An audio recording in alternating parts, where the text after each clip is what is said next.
Hi, I'm Bobby from Roll for Nerd, and I love nerdy stuff. That's why today we're talking about Critical Role, Campaign 2, Episode 100. Let's do a summary.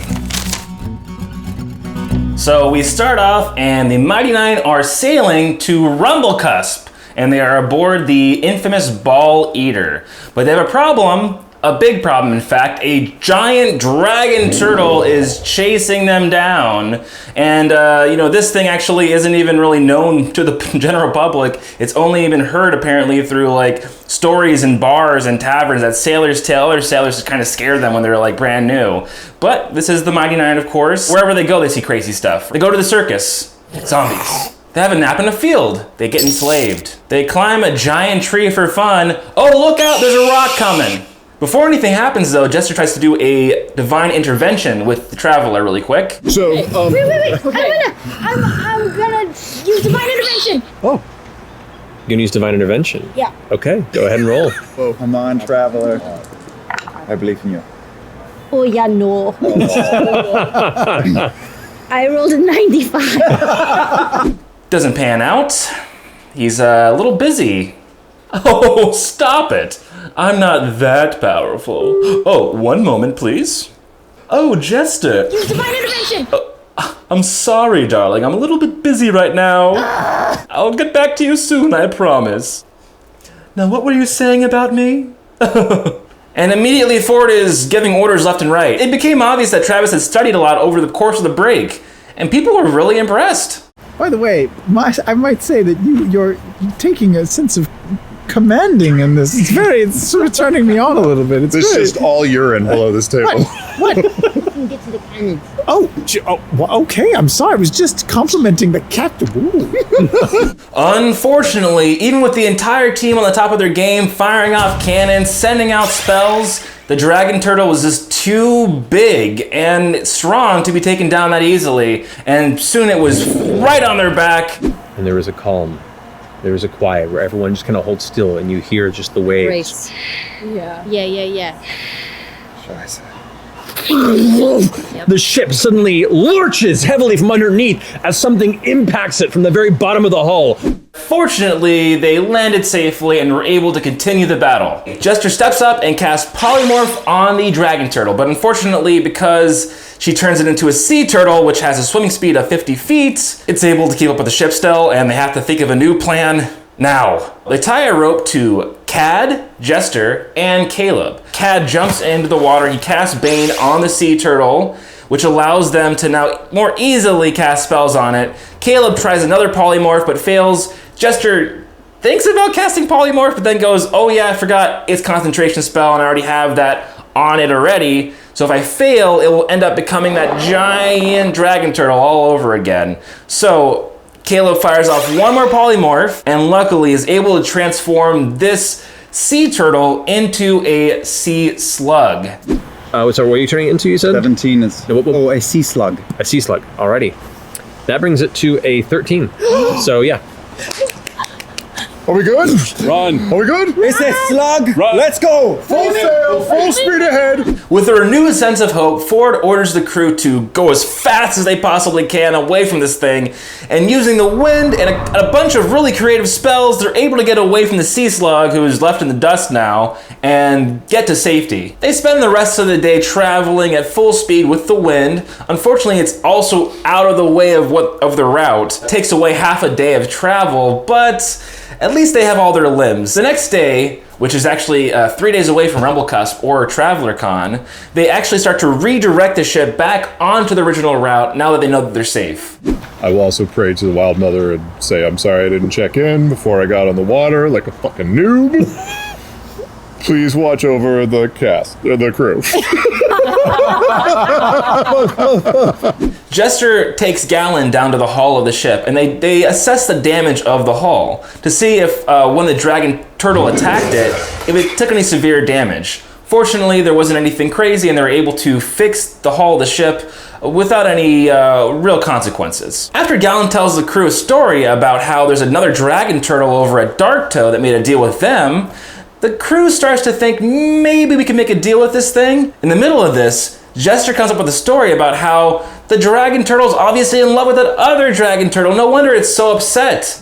Maybe it just wanted a friend. Maybe it was really lonely out here. Maybe the turtle that was protecting Darktoe was its like mate, and it just wanted help freeing the other turtle from the Darktoe, and then Oh, that's we a kept it sweet from love story. No, Like it we're would have applying been a lot really of age. sweet. Was this in one of your books or something? I'm just saying that's possible.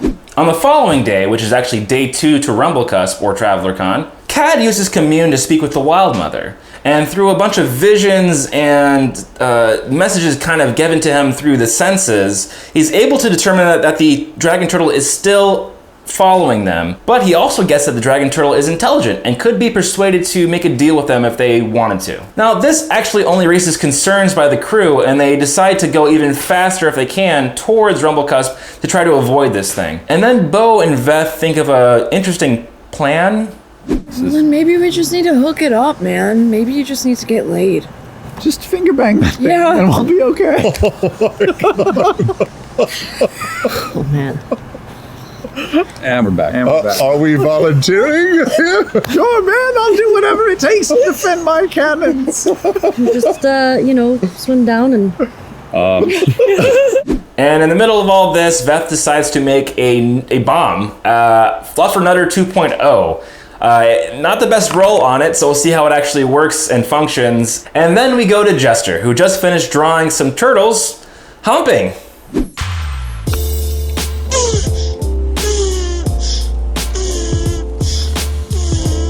Feeling bad about the dragon turtle's lost love, Jester goes ahead and casts Sending, tries to convince it that the crew is very sorry for hurting it and meant no ill at all. Ships carry treasure. I take what I want. Tell them we're broke as fuck. Yeah, I'm gonna send one more sending. Oh man, we are broke as fuck. We got nothing. We got dick statues. Yeah, I got like lots of little dick statues. Unfortunately, even with her sweetest voice, she's not able to convince the dragon turtle to stop pursuing them. Caduceus decides that he wants to really gain more ground on this thing and uses all of the spell slots he has for the day to keep casting control water over and over again to gain some more momentum, and it's very helpful. Finally, we are at Rumblecusp. The day has come where we can finally see what TravelerCon's all about. The weird thing is, nobody else is here. It's completely empty. The silver lining here is that the group can now start preparing for TravelerCon and put this culty convention on for the Travelers' 200-ish followers. Get those dick statues ready! Some of the group feels a little concerned about the boat and leaving it out on the shore, where the dragon turtle could potentially attack it and destroy it while they're having fun on the island. They have no real option, so they decide to take all the valuable belongings they have on the ship off and just try to enjoy their trip. Jester begins searching the island for the traveler, but unfortunately he's nowhere to be seen. She decides to cast Commune, and he does show up. Do you have a place picked out for us? We're here, aren't we? Oh boy. Is there anything dangerous on the island? What island would it be if there wasn't anything dangerous on it? Of course there is. In the middle of the conversation, he gets another message from another one of his followers, so has to leave. And it looks like the whole planning part of this is going to be up to Jester and her crew. The 9 begin to scan the island, trying to find out if anybody else is here, if there's anything dangerous, and they discover a few really interesting things, actually. There's an everlasting mist that kind of creeps over the entire island, and there's this kind of constant feeling of being watched. There's also some really pretty flowers that Yasha tries to take. For some reason, she has the urge to eat it. She's told to make a saving throw, and fortunately, because she has a high constitution, she's okay, but she feels this odd burning sensation in her chest.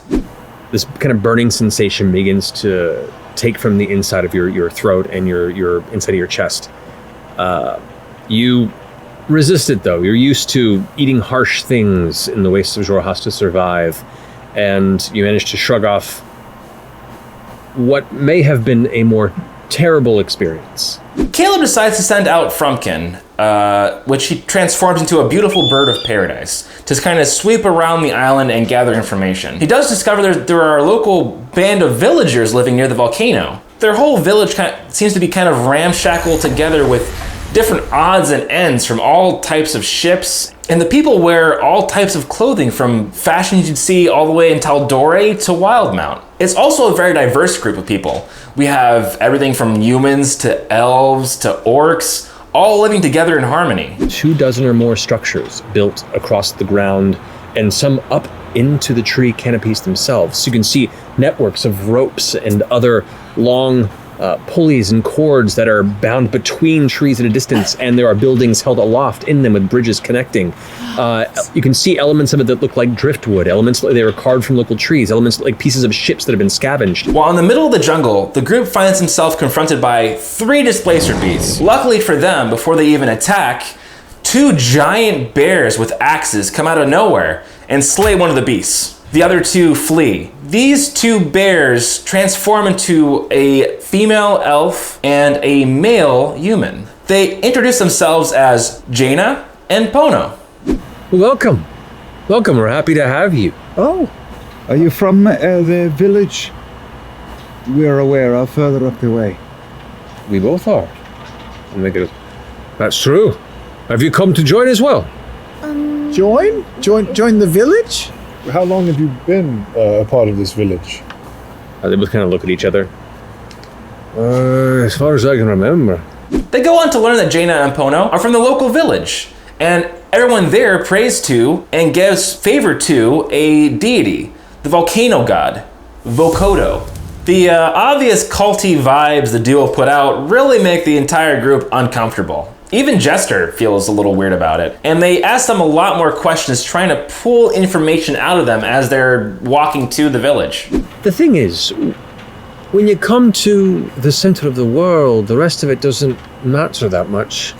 I mean, we all think we're the center of our worlds, right? We're all the center of our own world. And yet, you found yourself here. And Well- that is a true sign of a blessed guided journey, is it not? It is not. Yeah, that's One of the main concerns was they wanted to know how exactly they show favor to Vokodo, and the 2 told them, well, you know, the main thing is just bringing a bunch of awesome gems and stuff from local mines and from the sea, and bringing it back to Vokodo. And the happier he is, the happier and more prosperous our village is. The 9 even go as far as asking them, do you have to give anybody up to Vokodo and sacrifice them? Pono and Jaina are totally bewildered by this question. Why would that be a thing? And while they continue to walk, Caleb notices a tattoo on Pono's back, and it looks kind of like the mark of the Clasp, a criminal organization that works over in Tal'Dorei. When they finally arrive at the village, they are welcomed with open arms and huge smiles. Everyone's very happy to see newcomers to the island. Out of the crowd comes an orc named Lukash, one of the 3 leaders of this tribe. But he's quickly interrupted by a half-elven woman who comes down on a series of vines like poison ivy. Her name is Viridian. She carries a staff, and one of her legs seems to be made of these thick green vines. As she steps off of the vine and approaches. And I am Viridian. It is a pleasure to have you. I'm curious. What is your tale? Please, tell us. And that's where we'll end tonight. And it was a really good episode. This had everything you could possibly want. I'm excited to see where this goes next week, and I hope you guys all had a great time too. It's been months since we had a new episode, so this was amazing to see, and I found myself just smiling throughout the entire episode randomly at the cast, and just seeing them all so happy. So I'll let Matt finish the episode out. Have a great week, and I'll see you in my following video. It's gonna be a breakdown video. Hopefully I'll put that out soon. So I'll see you all later, and have a good one. We love you very much. And is it Thursday yet?